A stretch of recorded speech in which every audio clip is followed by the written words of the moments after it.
Hello and welcome to another episode of Armored Warfare with Czar Peppers.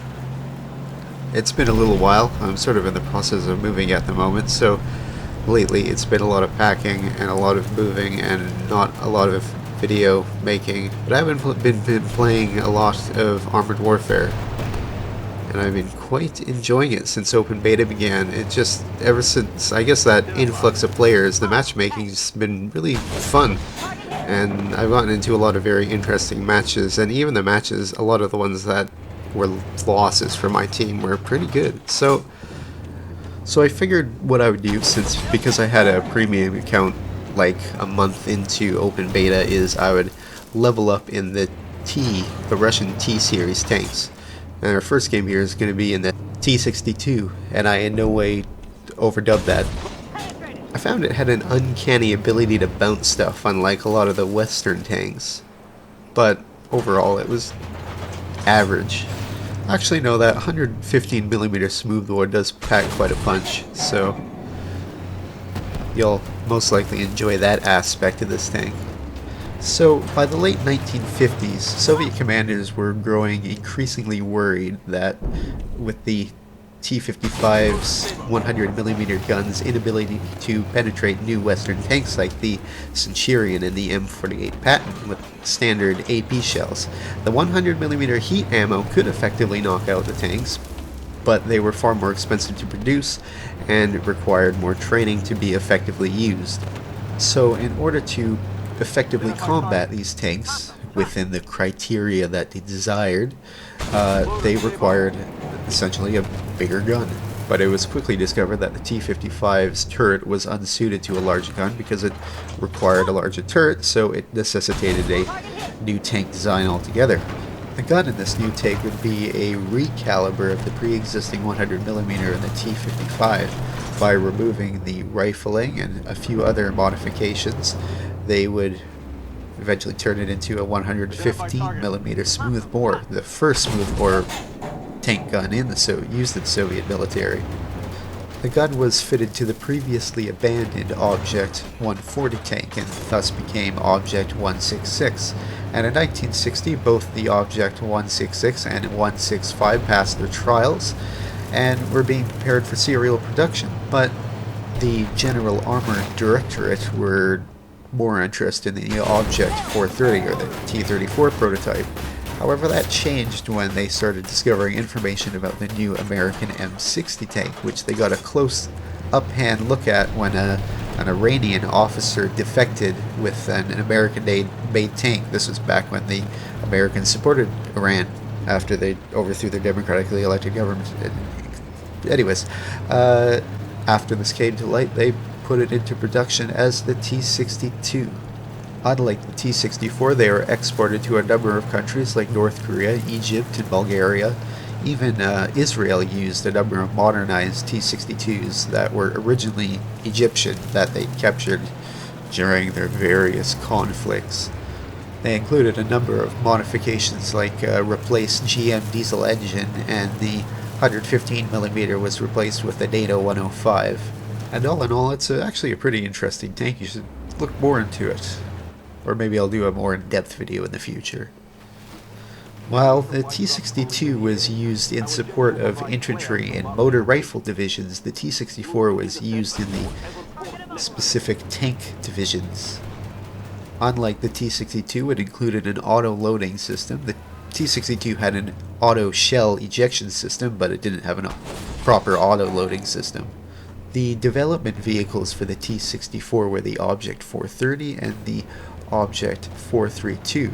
The 430 introduced a number of new technologies like the opposed piston engine, the 4TD, and a transmission system comprised of two lateral gears on each side of the engine, resulting in a very short engine compartment with the opening located beneath the turret, with an engine compartment that was almost half the size of the T-54-55. In the Object 432, they decided to replace the human loader with an auto-loading system.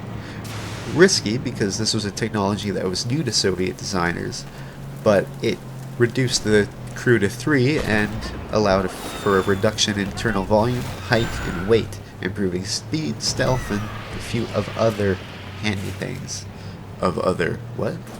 It also saw an introduction of a kind of composite armor, another technology that was new to the Soviets.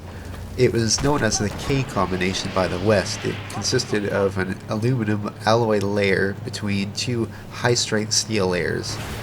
This would basically be an early version of the modern composite armor we see today, except on the 432 it only used layers of heavy steel and aluminum, or aluminium. I'm torn between Commonwealth English and the saturation of American pulp culture. So in the game, this tank actually does have a kind of composite armor. I don't think it's nearly as effective as the type you see on later tanks like the Challenger and the Abrams that used ceramics and all sorts of other secret fancy things. Although I think they used something other than aluminum in the final production version of the T-64. Aluminium. So it did bring a lot of new interesting technologies into the sphere of armored warfare during the Cold War, and I'm sure in some respects it was a pretty big wake-up call to Western tank designers. And eventually it was the T-64, not the T-72, that formed the basis for the T-80 with the gas turbine in it. It had the automatically loaded 125mm gun on it, dramatically improved speed from the T-62, and unlike the T-72, it was only used domestically by the Soviet Union and never exported to other countries, although many countries like Ukraine inherited vast quantities of them when the Soviet Union broke up. In 1999, Ukraine began a program to modernize their T-64s. A number of different packages were developed, new fire control systems, autoloaders, and capabilities to fire missiles like the NATO codename AT-10 Sniper. Others were fitted with reactive armor that were able to defeat kinetic energy rounds, as opposed to the original models that were only resistant to heat ammunition. And as of 2014, Ukraine still uses around 2,000 of these T-64s. Who knows how many have been knocked out in the recent conflict, though. I think in armored warfare, the T-64 is a bit of an underrated tank. I mean, I don't think anybody really looks forward to getting the T-64, but it is, I think it's one of the first vehicles to really have composite armor of some kind, and it's got a pretty good gun and pretty decent armor too. And it's also fairly quick. I mean, it's not that much slower than a Leopard 1. I try and use it in a hull down position as much as possible because that turret's got fairly substantial armor on it. Good work.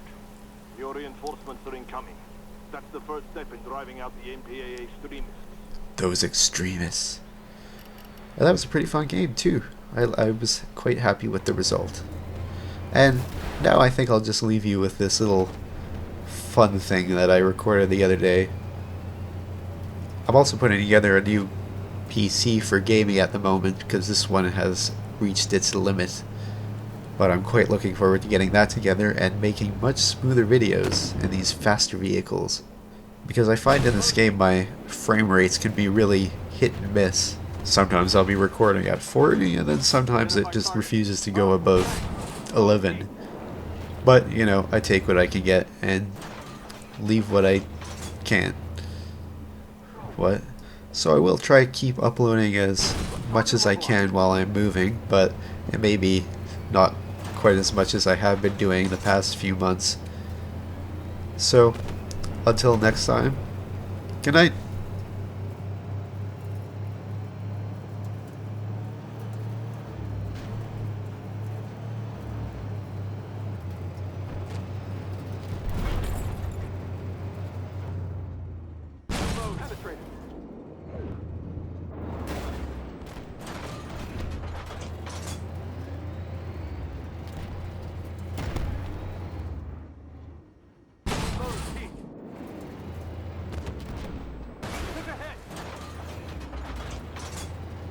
Identified. Awful cross.